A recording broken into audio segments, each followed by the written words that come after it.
Assalamualaikum warahmatullahi wabarakatuh. Halo teman alam, take your backpack karena kalian semua ada di Ransel dan Canda.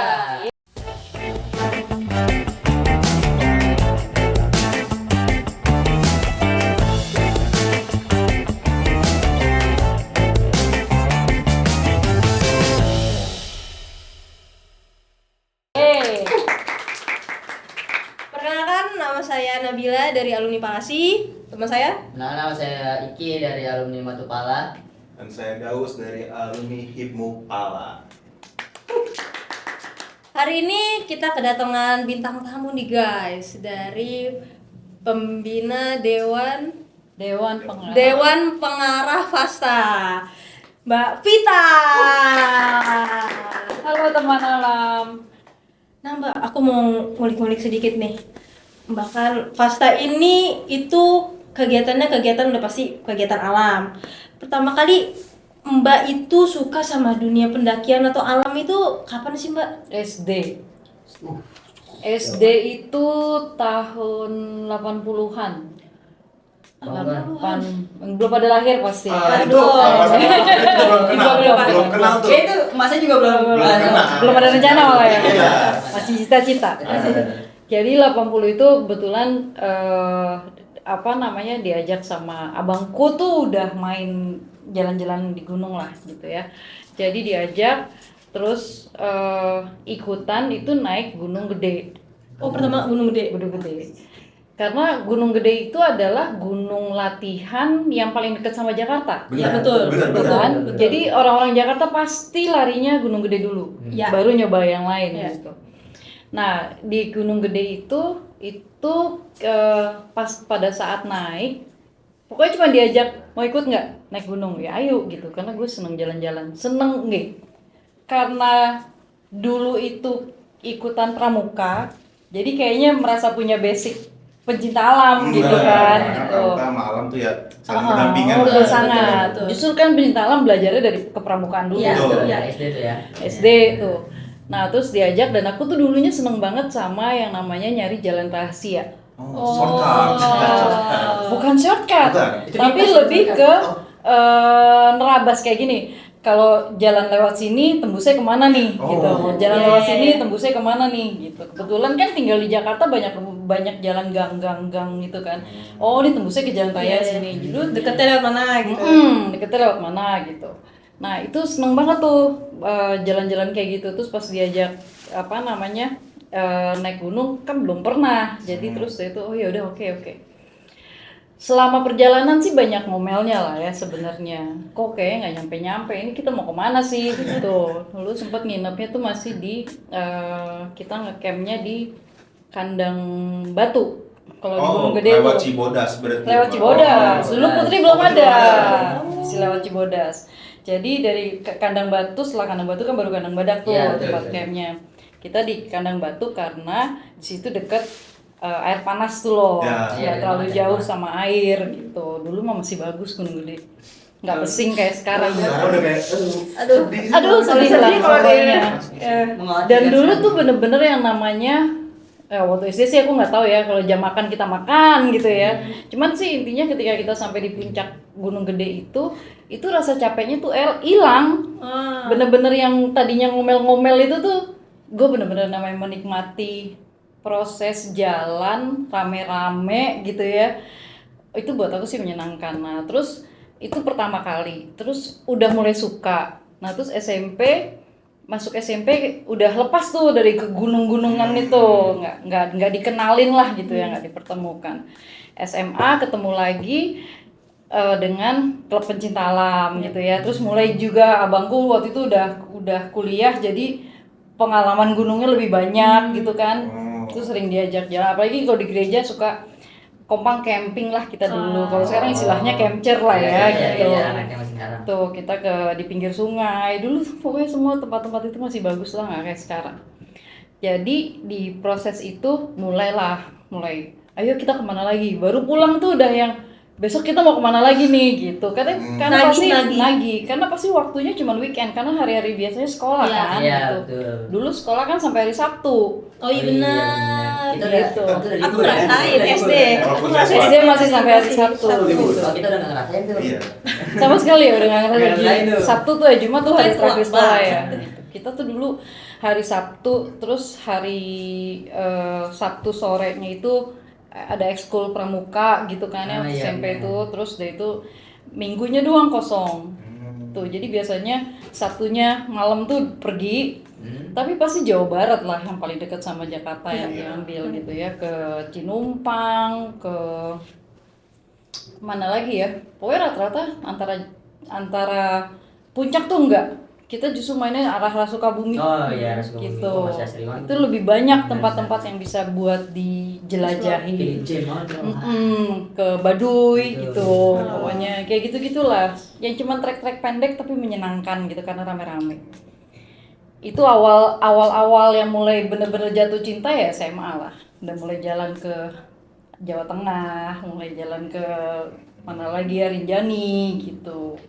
Oh, berarti Mbak Vita ini termasuk golongan orang yang udah nyoba sekali nagih. Iya. Kan rata-rata kalau anak naik gunung tuh ada yang nyoba sekali, ada yang udah kapok gitu Iya, kan. betul. Berarti Betul. Mbak Vita masuknya ke golongan yang nagih. Dan saya juga sempat salpok SD ke Gunung Gede lewat Cibodas. Kan yang kita tahu Cibodas jalurnya kayak wah, Panjang.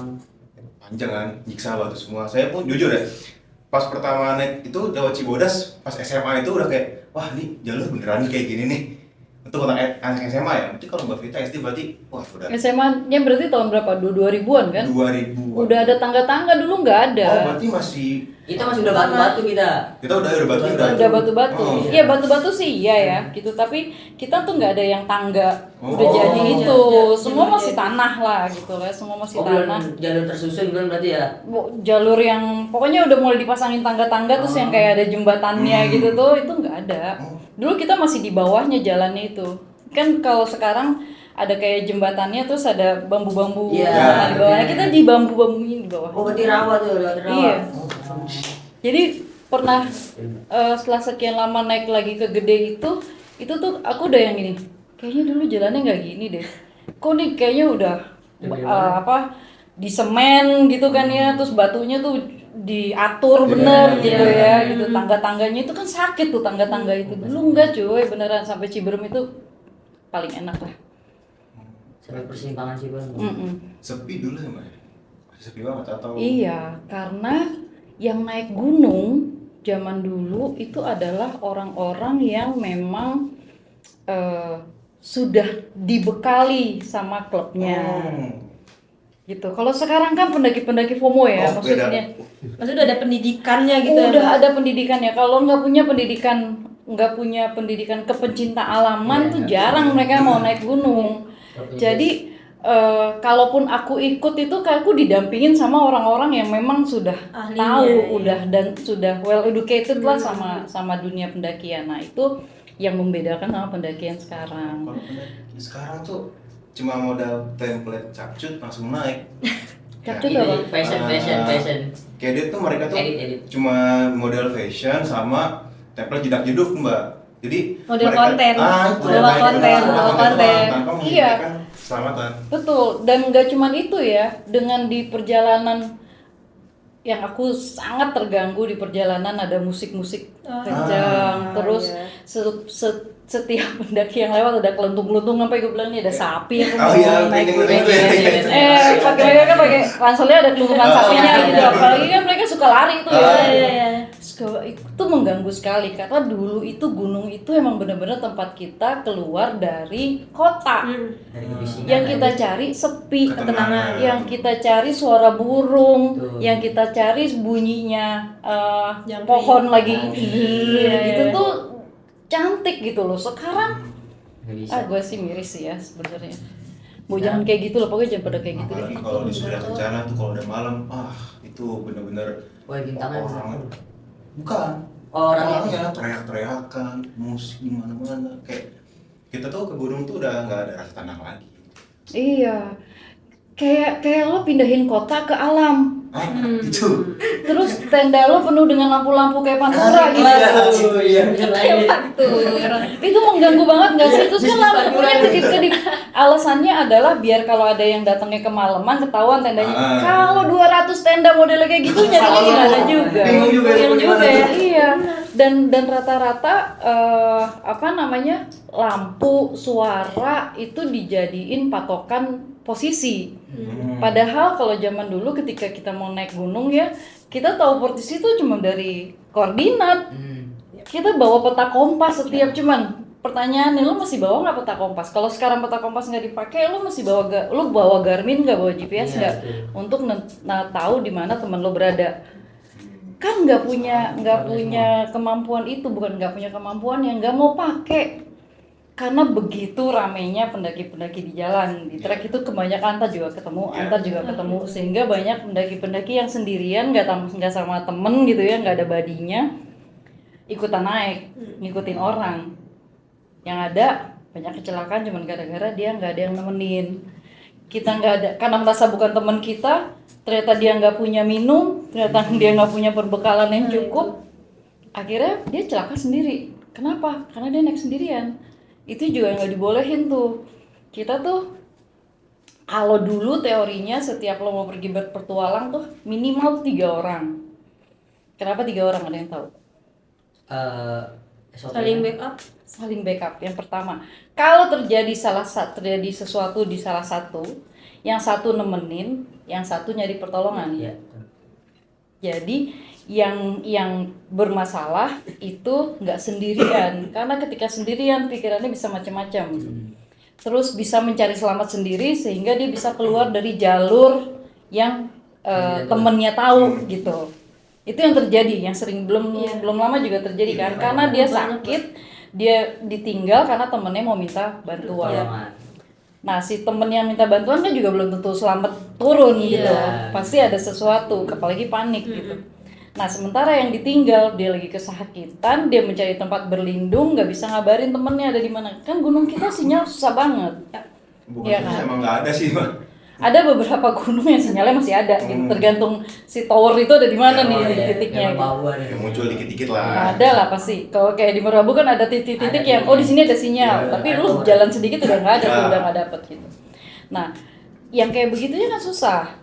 Terus terutama nih sebenarnya kalau dari sisi dokumentasi aja gitu ya, kita sekarang semua pakai handphone buat dokumentasi, ya kan?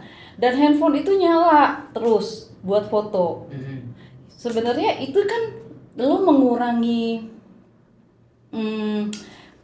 bukan data ya, lo menghabisin baterai itu. Sementara handphone itu kan udah ada otomatis yang GPS bisa dipakai tanpa sinyal. Itu bisa difungsiin gitu. Kalau dulu kan kita pasti bawa kamera gede-gede gitu kan ya, yang ya sebisa mungkin pemandangan itu bisa kita dapat gitu. Bisa diabadikan dan terutama rata-rata kalau pendaki-pendaki zaman dulu itu buat riset, buat bahan, buat data ekspedisi yang bisa dipakai buat pendaki-pendaki lain gitu loh. Kalau sekarang yang penting naik sampai puncak, numpang camping turun, nggak ada ini loh, nggak ada naluri, bukan ya, nggak ada pikiran bahwa perjalanan gue harus bisa jadi manfaat buat orang lain. Kalau dulu tuh semua kayak gitu, lo nemu binatang apa, lo nemu tanaman apa.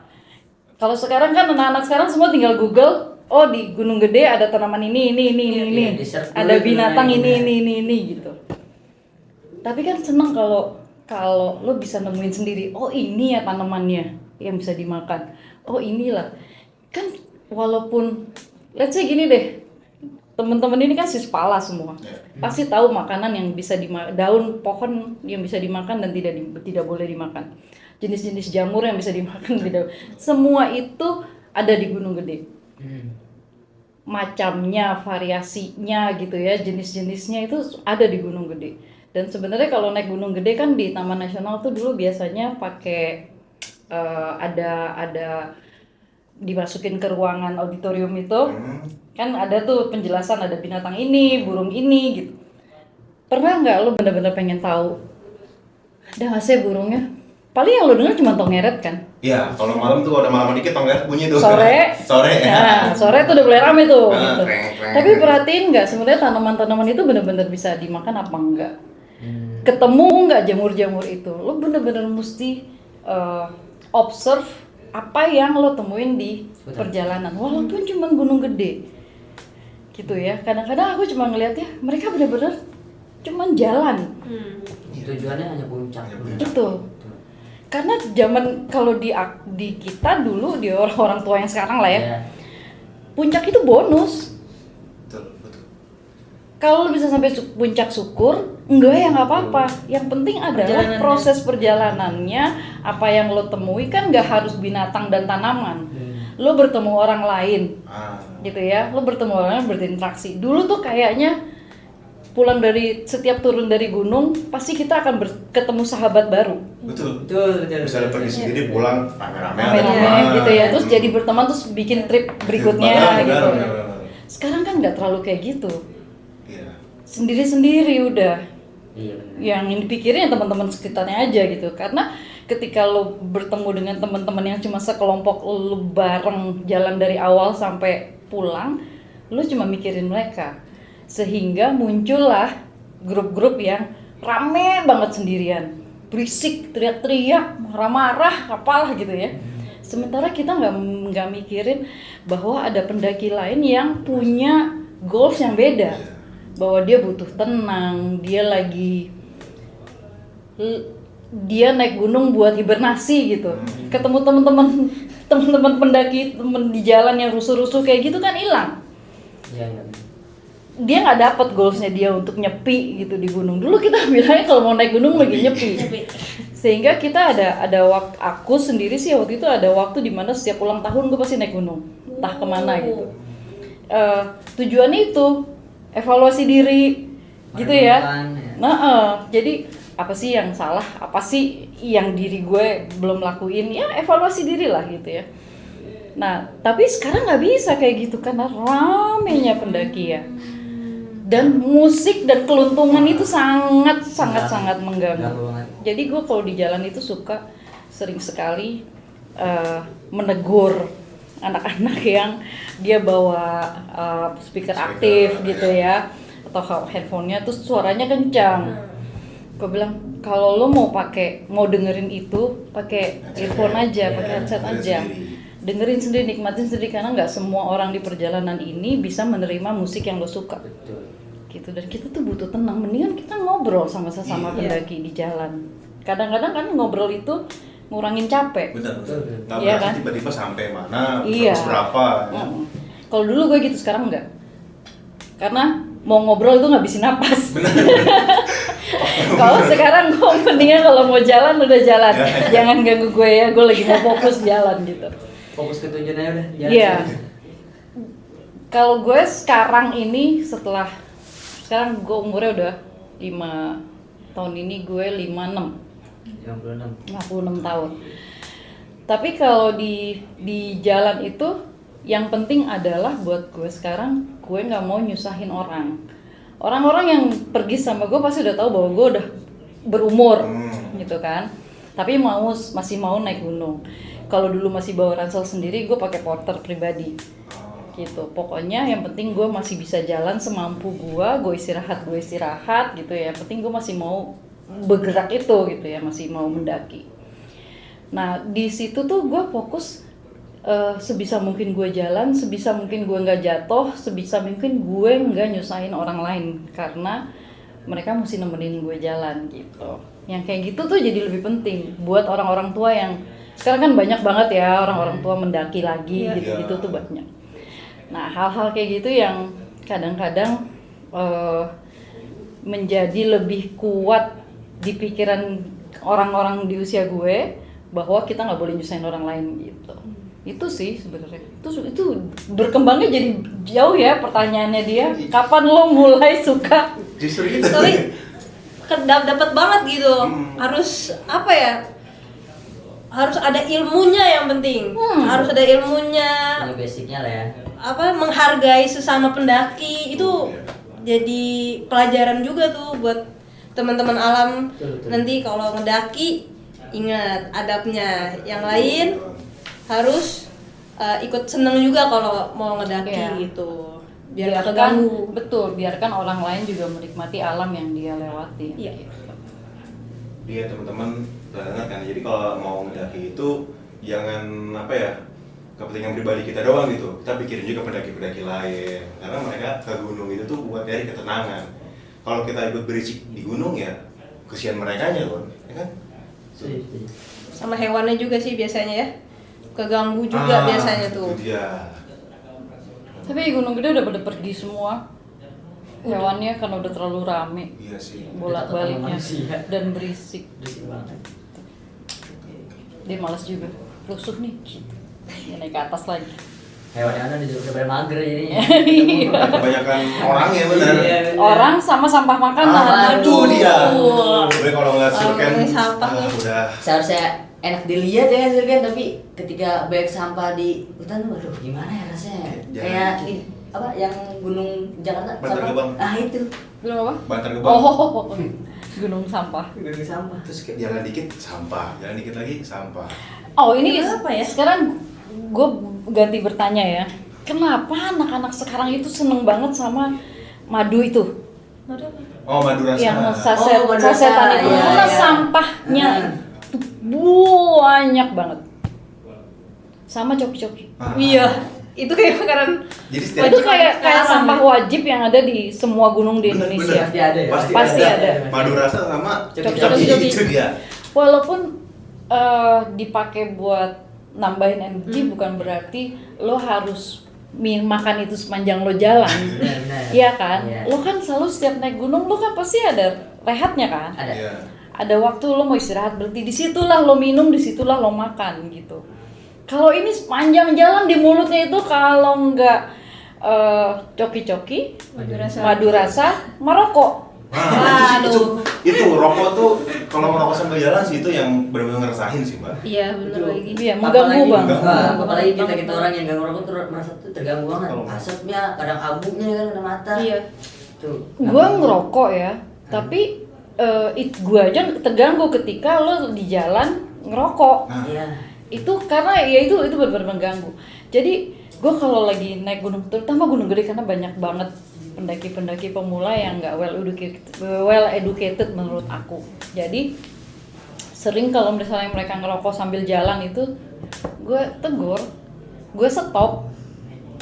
Lo kalau mau ngerokok, lo berhenti dulu, habisin rokoknya, baru lo jalan lagi. Enggak kok, udah biasa. Ini bukan masalah biasa. Ini masalah lo mengganggu Tuh. treknya orang-orang yang lain, pendaki-pendaki lain. Itu rokok. Madu rasa sama coki-coki nggak pernah gue tegur karena gue masih belum mengerti teori yang di kepalanya tuh apa sih bahwa makan sambil jalan. Lo kan dari kecil nih, pasti kan kalau jam makan adalah lo duduk kan. Minumnya sudah duduk. Minum aja mesti duduk gitu.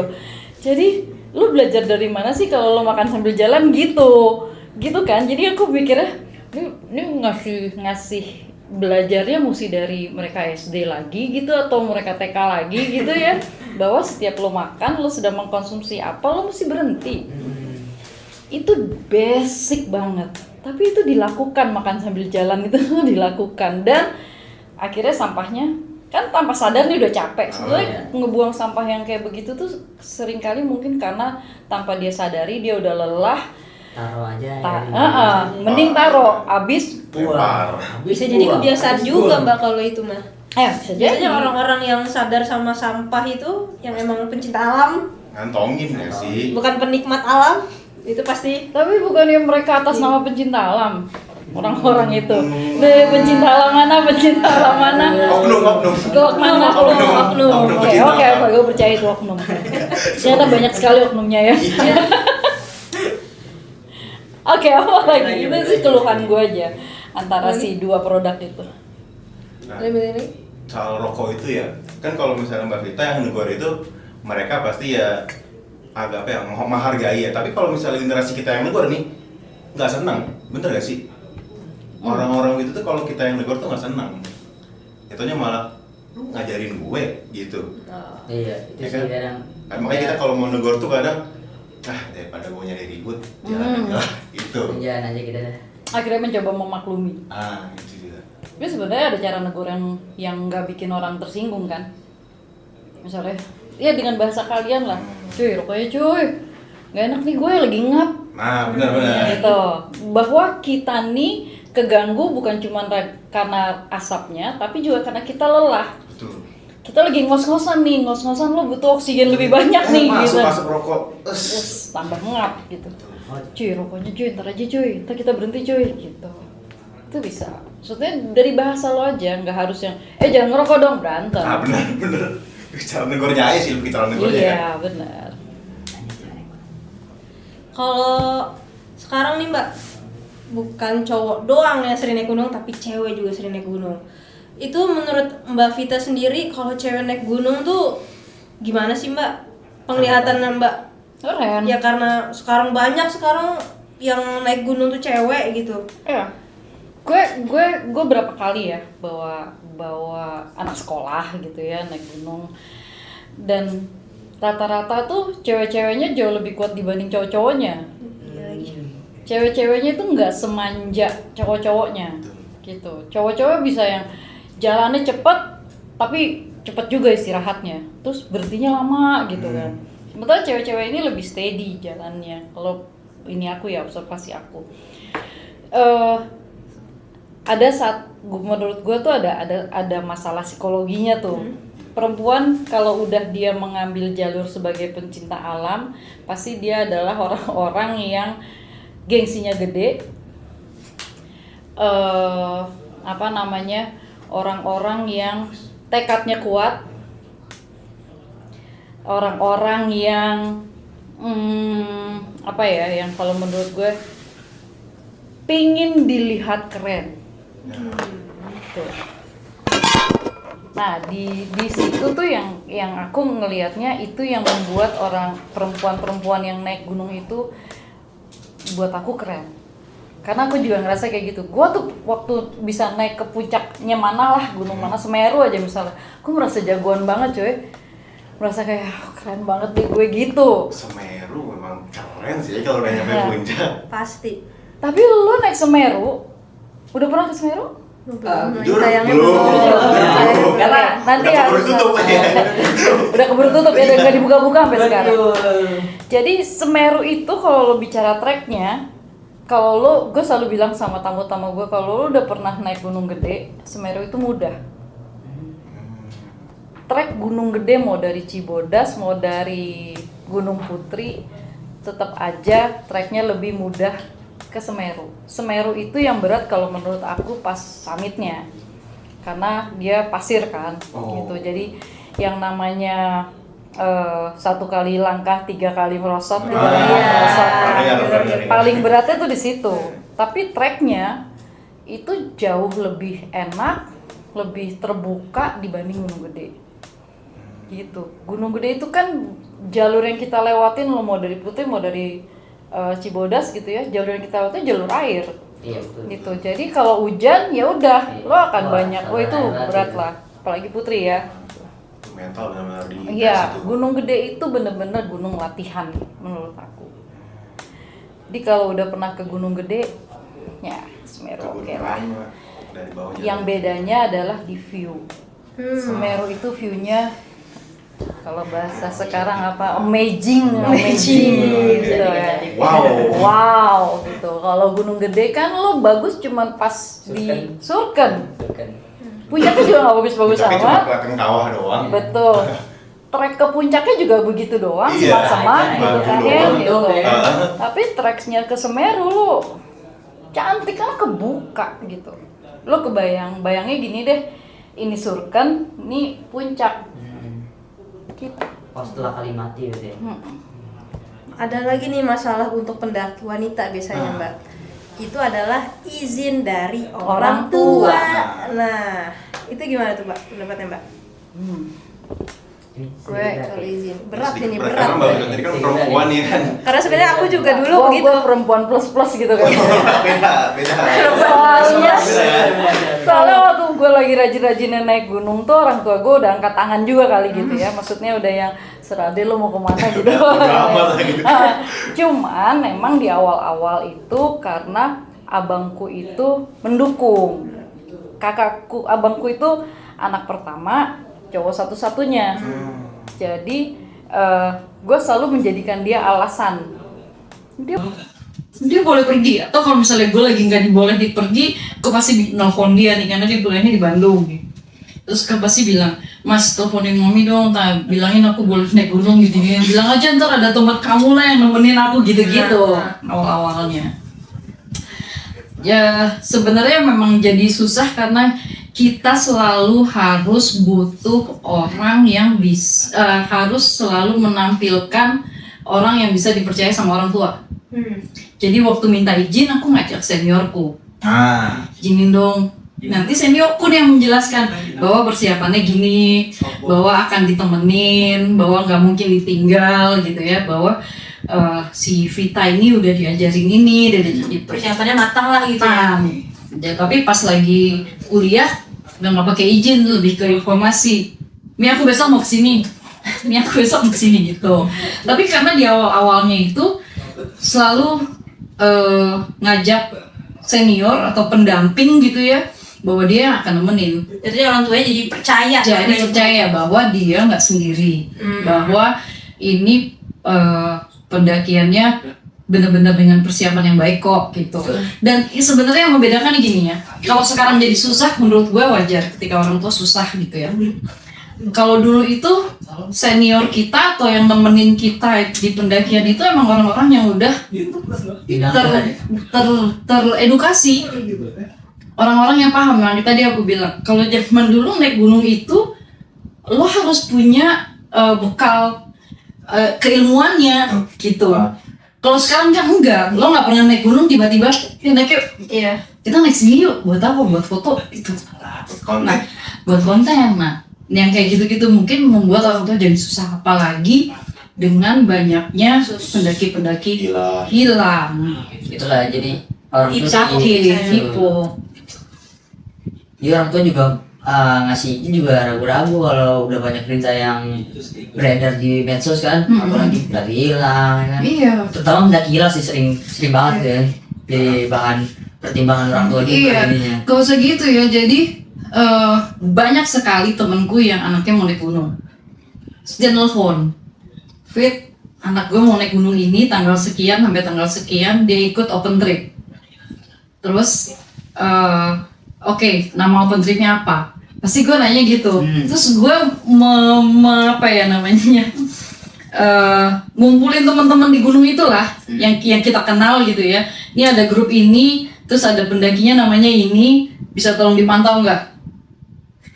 Akhirnya jadi pada begitu nih orang tua sekarang nih. Kalau kebetulan mereka kenal sama aku punya channel ke teman-teman di gunung-gunung itu gitu ya, kejaga lah, walaupun dia ikut open trip gitu. Bahkan ada yang sempat naik gunung gede, anaknya belum pulang, harusnya udah pulang. Ya kita teman-teman di gunung gede banyak banget kan, gitu. Apalagi di APGI gitu ya, teman-teman di gunung gede banyak, terus dia itu udah dikejar, cariin dia di grup ini, cariin kenapa dia belum turun. Ternyata lambat turunnya, masih santai-santai, itu maksudnya nggak ada apa-apa.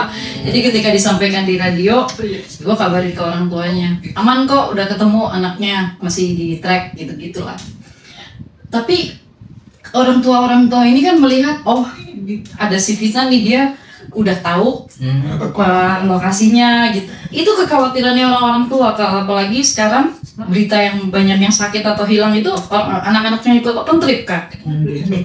Aku di jalan kalau naik gunung itu banyak banget ketemu peserta open trip yang ditinggal. Benar, itu tuh sih. Karena juga banyak pendaki hilang, contohnya yang lama gitu kan, dia nggak open trip, terus ditinggal. Sih gila. Jadi open trip itu bukan trip yang diurusin sama penyelenggaranya. Open trip itu lebih ke jalan bareng. Segala sesuatunya lo siapin sendiri. gitu kan, kayak makan. Makanya mereka murah. Karena yang diurusin cuma si maksi sama tempat ngumpul atau transportasi. Pokoknya ketemunya kita start bareng. Ntar kita pulang bareng, itu doang. Makan urus sendiri. Persediaan minum gak ada yang ngurusin. Gitu. Itu lo mesti cari sendiri, dan begitu banyak orang-orang yang ditinggal di trip open trip karena paling si leadernya cuma 1 atau 2 orang, tamunya 30. Iya, benar.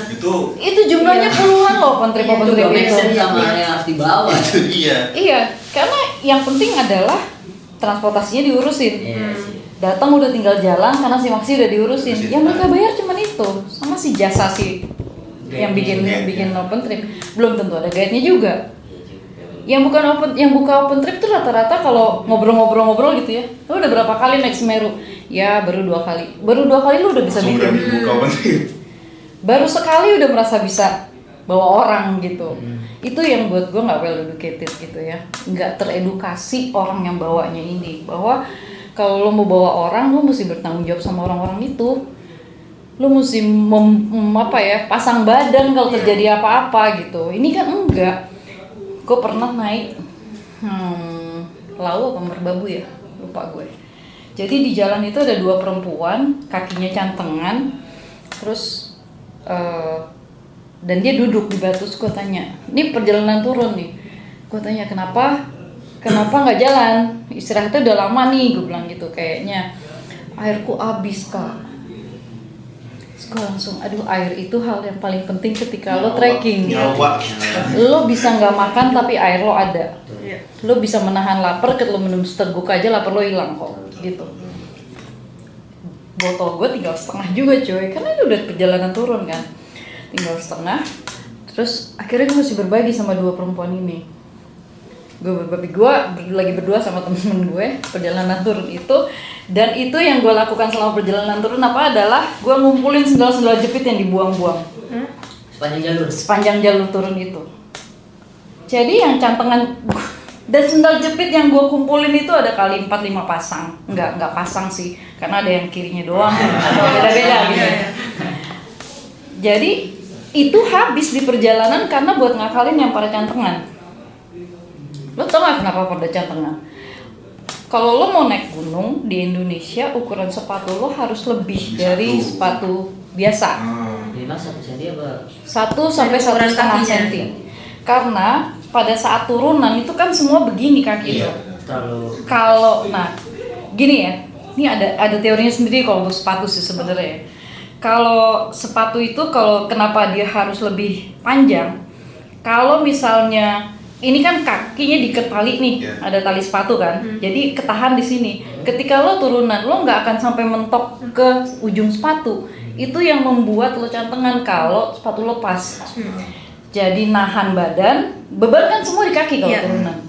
Nahan badan, nahan benturan-benturan batu dan tanah pada saat turun, itu kaki lo kena. Tapi kalau ukurannya lebih besar, belum sampai kena nih lo udah ketahan di ikatan tali sepatu. Iya. Logikanya itu aja deh gitu.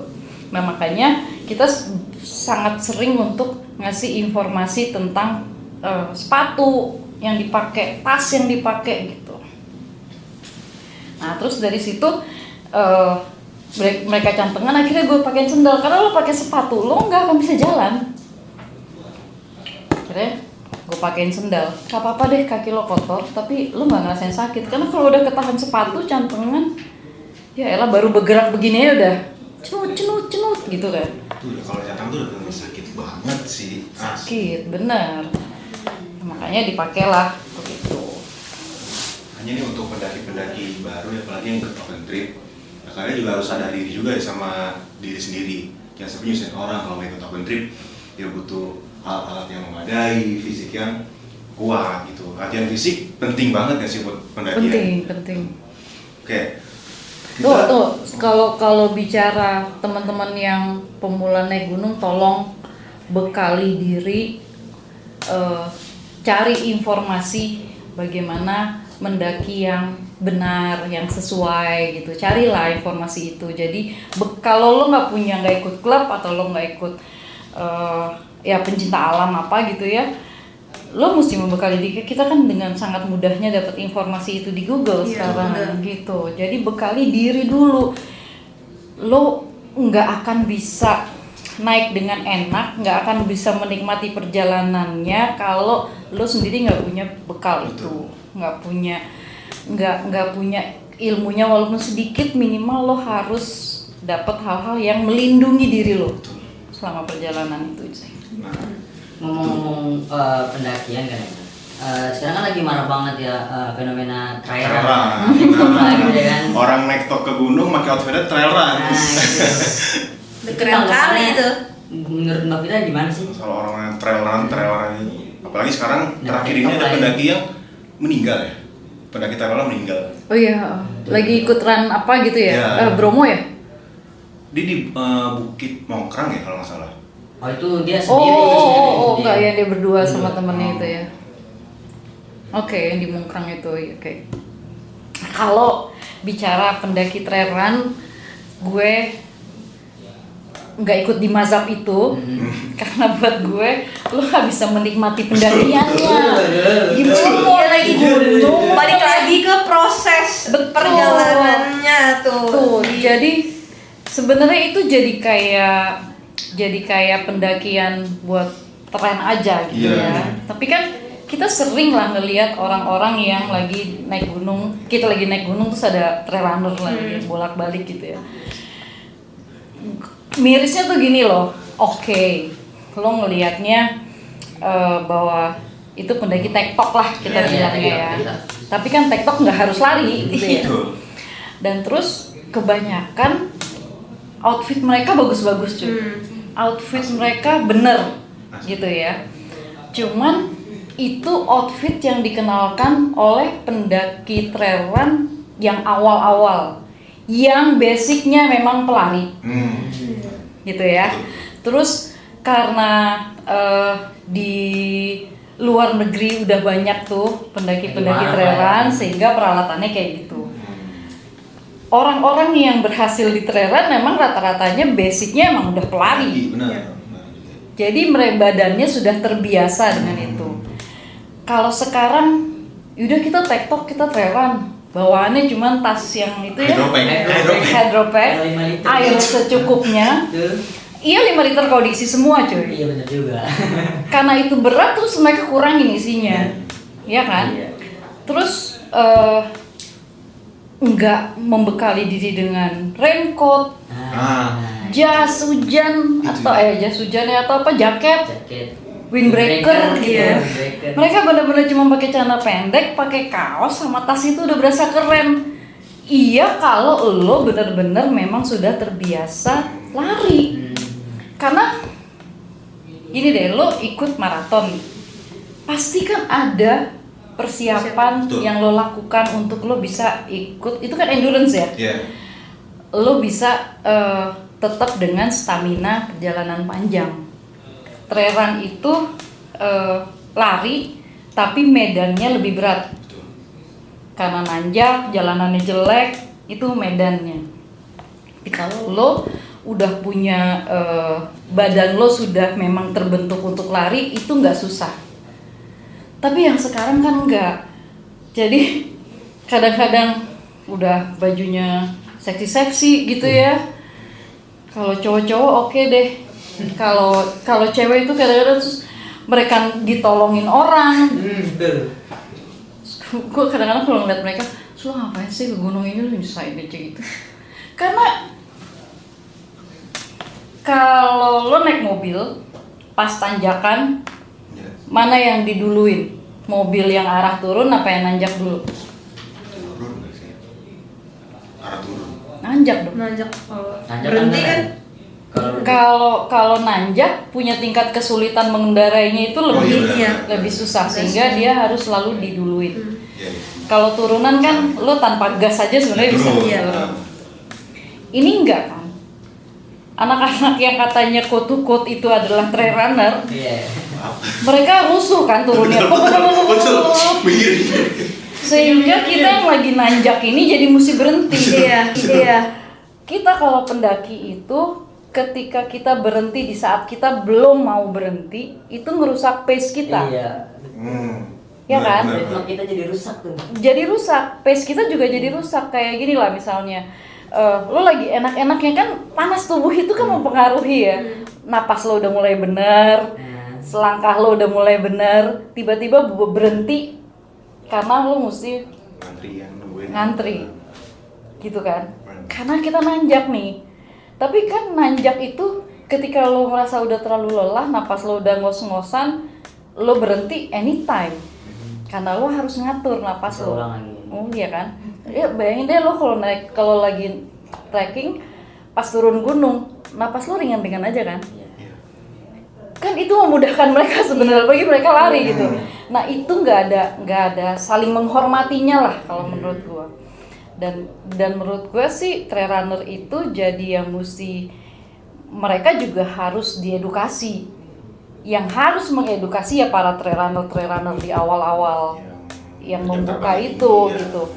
Modalnya nggak cuman bahwa lo biasa lari, tapi lo harus bisa juga mengatur nafas lo. Lo harus tahu kapan lo harus berhenti. Tuh, jangan mentang-mentang dia niatnya lari jadi ngerusui itu apa kalau orang Jawa tuh ngerusui itu apa sih? Ngeganggu pendaki-pendaki yang normal gitu ya. Buat gue trail runner nggak normal soalnya. Dengan lo naik gunung lo nggak bisa menikmati alam, nggak normal lo gitu. Ya puncak udah balik lagi. Iya. Nikmatin gunung, jalan santai, nikmati perjalanan. Betul. Itu sebenarnya sih sama ya. Bukan cuma trail runner, itu juga ada yang namanya pendaki TikTok itu light apa sih? Yang dia bawaannya tuh sangat Ultralight. Saya baru mikir. Iya, di ultralight, pendaki-pendaki ultralight itu adalah konsep, ya kan? Konsepnya adalah lo mendaki dengan beban yang tidak terlalu berat. Kalau sekarang ultralight lo bawa sarung doang, ultralight lo bawa 1 botol minum doang gitu. Karena trail run juga konsepnya konsep ultralight gitu, hampir sama. Kalau di luar di konsep ultralight itu adalah barang yang lo bawa tetap lo bawa. Perlengkapan pendakian, perlengkapan camping tetap lo bawa, cuman barangnya lebih ringan. Bukannya ditiadakan. Ya, benar. Gitu. Karena ketika lo ngomongin gunung di Indonesia, lo mesti mempersiapkan itu semua, cuy. Perlengkapan itu jadi penting banget gitu. Lo bisa ngecamp di mana aja kok. Kalau lo lelah, kebanyakan trail runner, pendaki-pendaki ultralight, mereka nggak punya persiapan itu di peralatan gitu. Kalau sebenarnya kalau kayak ultralight aja kan perlengkapannya jauh lebih bagus dan jauh lebih mahal. Betul. Lebih keren juga. Lebih keren. Fleksibel. Iya. Sekarang kan lagi musimnya yang gimana caranya gue bawa tenda tapi tenda ini ringan gitu kan. Iya, lagi benar. Fungsionalnya lebih Benar. ada. Fungsinya harus ada. Fungsinya harus sesuai. Cuman ketika si bahannya, materialnya lebih ringan, itu yang membedakan gitu. Itu cuma tinggal sebenarnya kalau sekarang lebih ke masalah punya duit apa enggak gitu ya. Iya benar lagi. Karena mahal banget. Mahal. Dan ranselnya ultralight yang 90 itu modelnya jelek cuy. Nggak berwarna, bening udah kayak plastik. Bagor gitu ya. Tapi tipis. Cuman kuat banget. Cuman mahal. Kita masih pakai ransel-ransel yang biasa-biasa aja, bagus nih masih muat gitu, bagus masih bisa diangkat gitu kan gitu. Iya. Itu sebenarnya ultralight itu konsep bagaimana tidak mengurangi fungsi tapi meringankan beban gitu. Trail runner juga kayak gitu. Kalau para trail runner yang FOMO itu ya kalau menurut gua udah celana gemes-gemes gitu lagi kan ya, gitu ya. Gue gini, kalau mereka membekali diri minimal dengan biskuit, untungnya Gunung Gede yang setiap 2 meter lu ketemu. Aduh, lagi. Bener. Tinggal bawa duit. Tapi kalau lo Iya, bener-bener itu. kalau lo bener-bener trail runner, lo nggak berhenti di warung-warung itu, jalan terus. jalan terus gitu. Tapi kecil. Kalau ini kan turunnya aja rusuh kan, bu. Oh, benar. Trail runner itu dia larinya tuh steady itu apa ya? Pace-nya tuh itu terus. Mau nanjak, mau turun, pace-nya tuh itu terus. Stabil. Nggak jadi lebih cepat, nggak jadi terus dia lebih lambat. Kalau dia lambat ya lo mesti istirahat gitu. Trail runner itu adalah orang-orang yang harus punya kemampuan mengukur diri yang jauh lebih bagus dibanding pendaki-pendaki biasa. Karena dia harus tahu kapan harus berhenti. Dia harus tahu kapan dia harus ada sakit sedikit aja, perut kah, kaki kah, dia harus memutuskan tuh, gue mau terus naik atau gue turun aja. Kalau di kita kan enggak.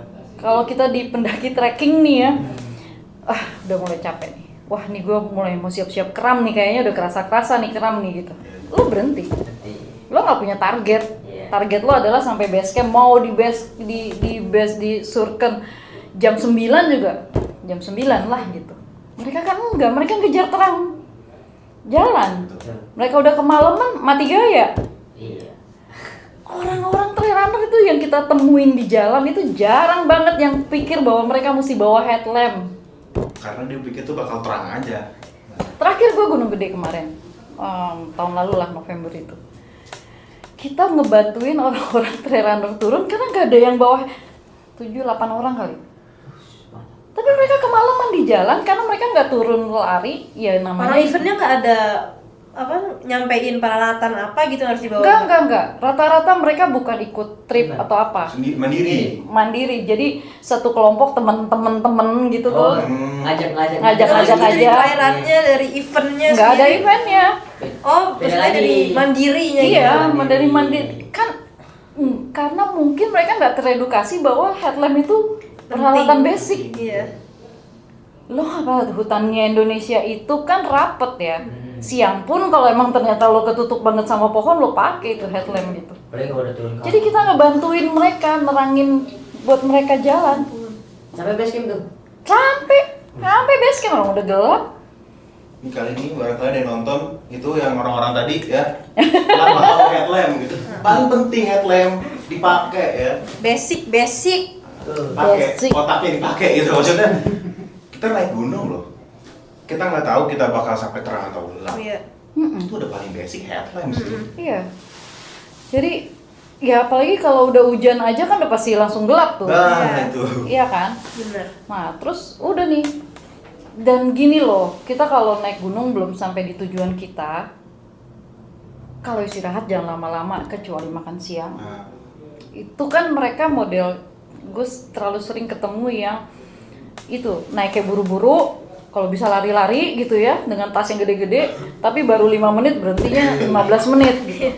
aduh, itu nggak asing lagi punya teman-teman kayak gitu. Padahal saya juga kayak gitu sih, kadang-kadang. Enggak, pasti lo ngerasain karena gini loh, dengan lo jalan cepat, tas lo gede dan berat, terus kayaknya lo jagoan ketika lo bisa nyusul orang.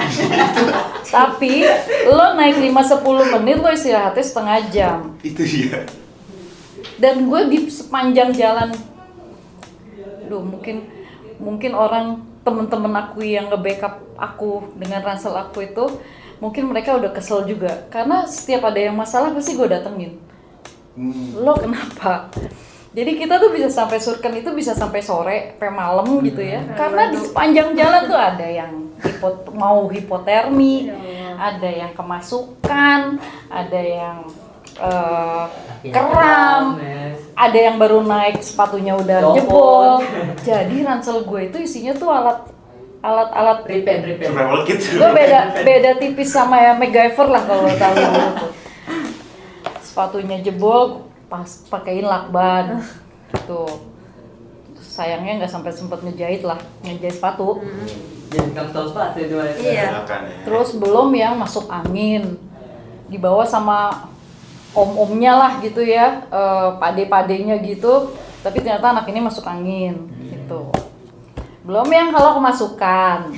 Oh, mistis. Gitu tuh Mbak. Ada nggak? Cuman cerita-cerita? kadang-kadang tuh gue suka nggak percaya dia kemasukan Oh. karena sebenarnya kecapean. Ini rata-rata perempuan sih ya. Hah?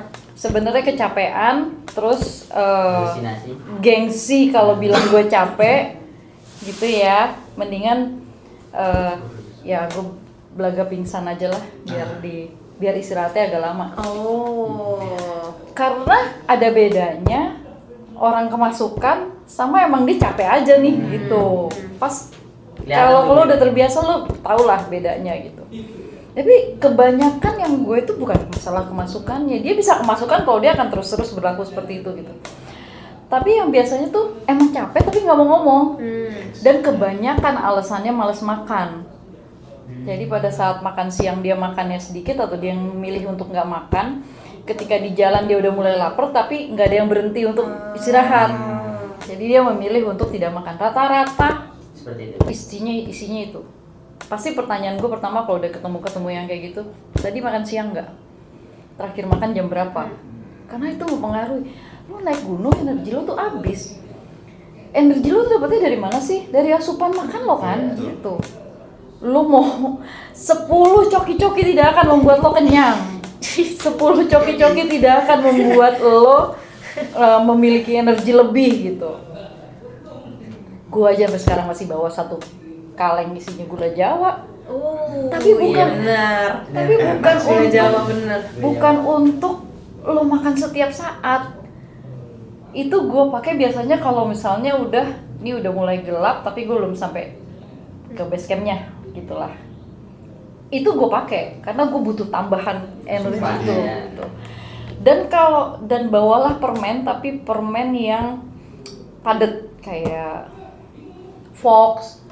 Permen-permen keras lah yang lo bisa pakai sepanjang lo jalan, karena ketika lo makan permen lo menghasilkan saliva di mulut lo sehingga lo nggak terlalu gampang haus karena dia terus akan berair tuh mulut lo gitu ya. Itu juga mempengaruhi energi lo di perjalanan, ditambah ada manisnya gitu. Tapi biasanya gue nggak terlalu banyak bawa permen manis, pasti gue permen yang buah-buahan lah gitu, yang seger-seger, asam malah lebih bagus gitu, karena manis itu malah lo jadi gampang haus. Seret sih juga kalau Iya. permen. Itu madu rasa seret itu. Seret banget. Gue gak ngerti kenapa orang-orang makan itu. Nah, aku penasaran sebenarnya. Ada nggak sih cerita-cerita lucu gitu pas Mbak ngedaki gunung? Pengalaman-pengalaman lucu. Lucu sebenarnya, yang lucu banget nggak ada, cuma lucu tapi ngeselin tuh banyak gitu ya. Kayak gini lah, kita naik Lawu waktu itu, terus ada pendaki dari Jawa Barat nih, dari Garut apa dari mana gitu ya. Kaosnya aja udah jadi cuy. Mereka pakai kaos judulnya Komunitas Pendaki Nyeker. Oh sama itunya. Sama seragam. Seragam. Tapi mereka nyeker. Ya, Nyeker. Karena itu komunitas pendaki nyeker. Beneran. Beneran, kok nggak bisa pakai gitu begitu ya? Kok bisa gitu? nggak pakai Ada sepatu. komunitasnya tuh. Ada komunitasnya cuy. Alah, anak paling tua SMA kali ya. Aduh. Gitu. Paling tua. Kalau lihat dari perawakannya sih paling tua SMA lah itu. Wow. Anak-anak kecil-kecil. Nakal sih kali itu mah. Enggak, orang dari Jawa Barat, gue naik di Lawu. Oh, beda ini. Komunitas pendaki nyeker Sukabumi apa Garut, lupa lah, pokoknya Jawa Barat lah. Keberhentiin ada kali 8 orang itu. Kamu serius nyeker? Iya, kita kan komunitas pendaki nyeker. Dengan bangganya cuy. Sementara di kepala gue kalau naik gunung adalah safety. Itu dia. Memang dengan dia nyeker, dia nggak akan cantengan. Iya. Karena pasti merasa lebih nyaman ketika ada batu, gue gampang. Ya kan kalau lo nggak pakai perantara gitu ya di kulit lo, pasti lo gampang kena itu. Cuma kan bahaya ya, gunung kita itu banyak kerikil. Iya. Lo kesandung lo selesai lo gitu. Masih lecet udah. Resikonya lebih gede, nggak pakai sepatu gede banget. Itu buat gue pada saat kayak cerita kayak begini, gue nganggap melihatnya jadi sesuatu yang lucu, tapi itu jadi concern kita kan gitu. Ya. Emang nggak ada yang ngedampingin mereka untuk ngajarin bagaimana mendaki yang aman gitu, karena dia memilih untuk nyeker yang kayak gitu deh. Terus udah itu belum pendaki yang dangdutan. Pakai speaker aktifnya itu Iya. sepanjang jalan joget-joget coy. Sepanjang jalan. Sepanjang Energinya jalan. gede banget. Ya itu kan mereka ya itu model yang kayak gitu yang jalannya cepat berhentinya setengah Iya, jam. itu golongan-golongan Gitu. itu. Jalannya 10 menit misi ibu, misi kak gitu-gitu ya. Yang ada kita susul lagi. Ketemu lagi, panikin dia lagi. Karena mereka Lagi. lagi istirahat gitu. Tapi sepanjang jalan tuh mereka bisa nggak tahu ya emang karena emang mereka fun aja. menikmati musiknya sehingga mereka bawa fun gitu ya. Cuman di gue ngelihatnya begitu banyak energi yang lo habisin cuman buat di track. Nanti lo akan nyari tempat bermalam lo pasti malam sekali. Kemalaman. Nah, ketika kita kemalaman itu kan resikonya jauh lebih banyak. Iya, kalau lo dapat space buat pasang tenda. Iya. Kalau udah penuh. Pasang tenda dalam saat gelap lebih susah gitu ya. Terus lo nya udah pada capek. Bener. Malam tuh udah beda banget.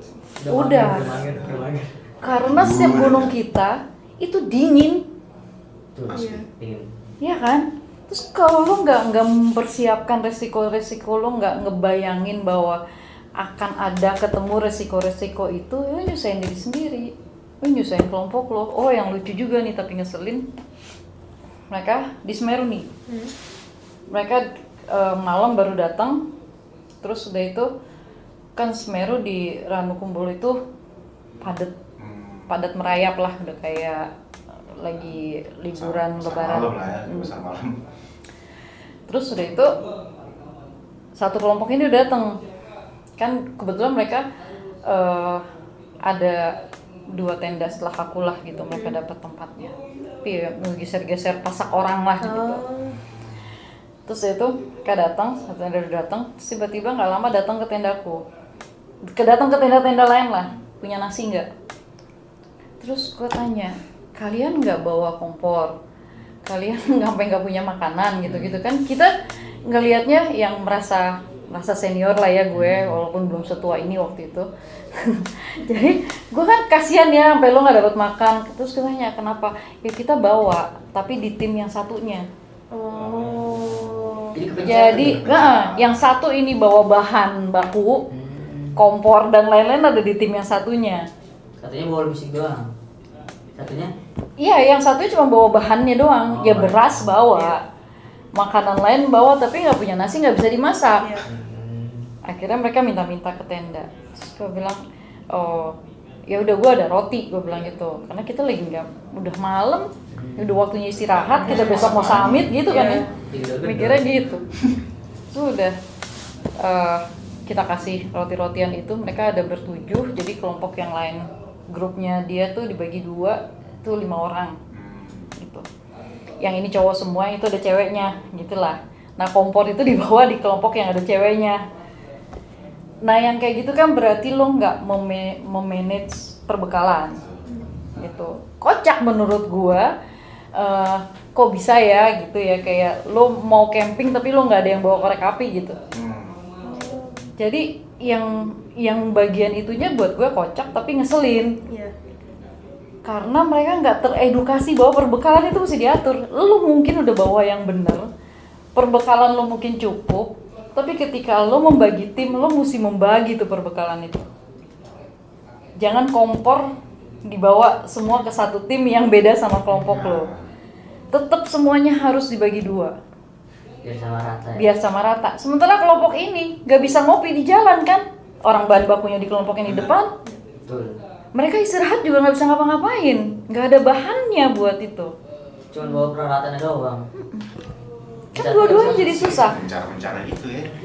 Nah di pendakian itu kita selalu bilang ada berapa kali juga Fasta bikin materi kalau di kelas-kelas gitu tuh ya, manajemen pendakian, manajemen packing, manajemen pendakian, itu tuh semua dipelajari. Berapa banyak makanan yang harus lo bawa, kalau lo tripnya berapa hari, gitu ya. Ada hitungan kalori-kalori yang lo harus penuhi. Lo nggak harus makan gorengan mulu gitu loh.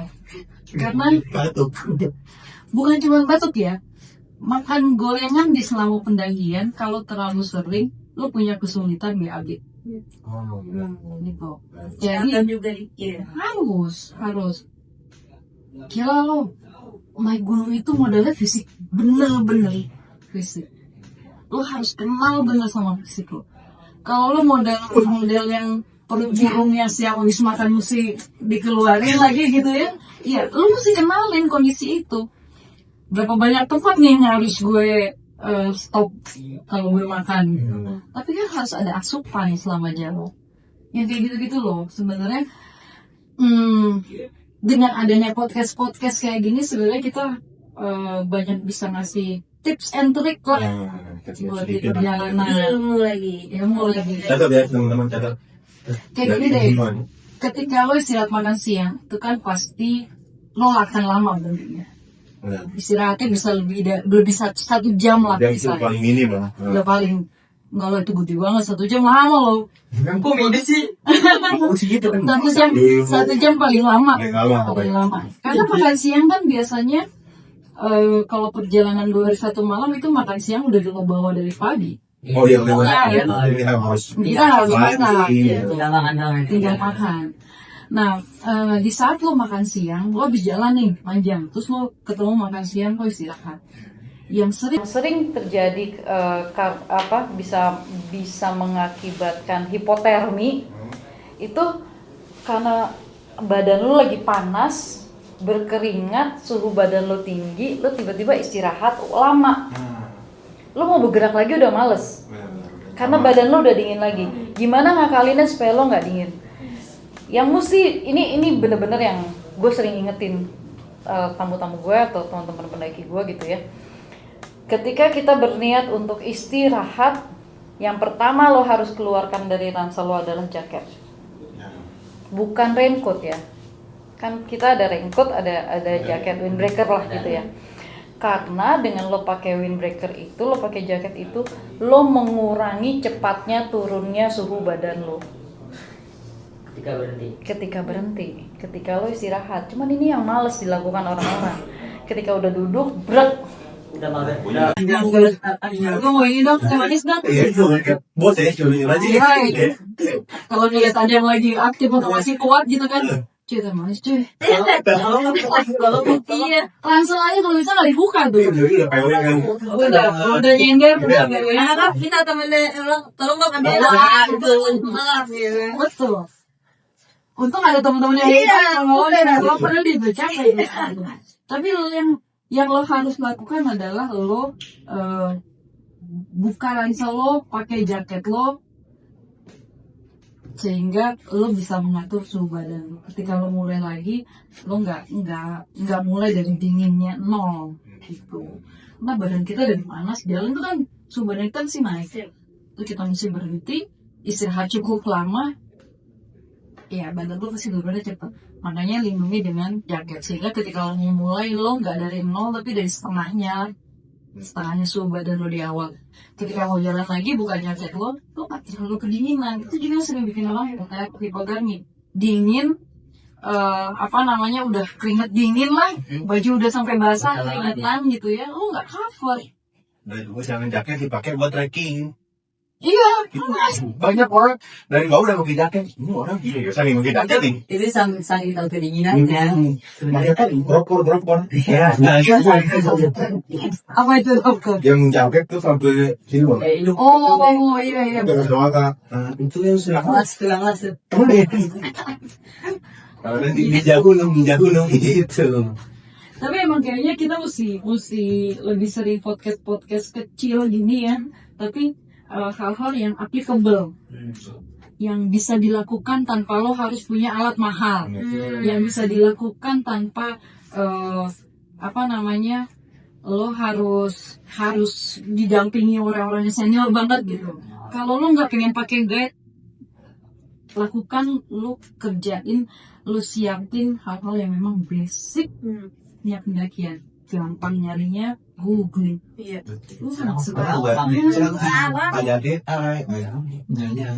Gampang banget kan dia Ketik doang.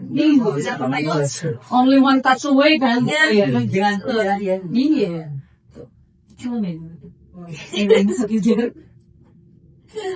Oke teman-teman semua, teman alam, Semoga podcast ini dapat kalian ambil hikmahnya, ambil ilmunya dari cerita Mbak Vita tadi. Oke, terima kasih banyak Mbak Vita udah meluangkan waktunya di Rasa dan Canda. Teman-teman semua, kalau ada request kalian mau ada narasumber yang kalian ingin dengar, atau ada saran atau pertanyaan yang kalian pengen tanya ke kita, bisa langsung komen di bawah. Oke, jangan lupa subscribe dan like juga. Oke, terima kasih. Selamat Bye. bye. Oke.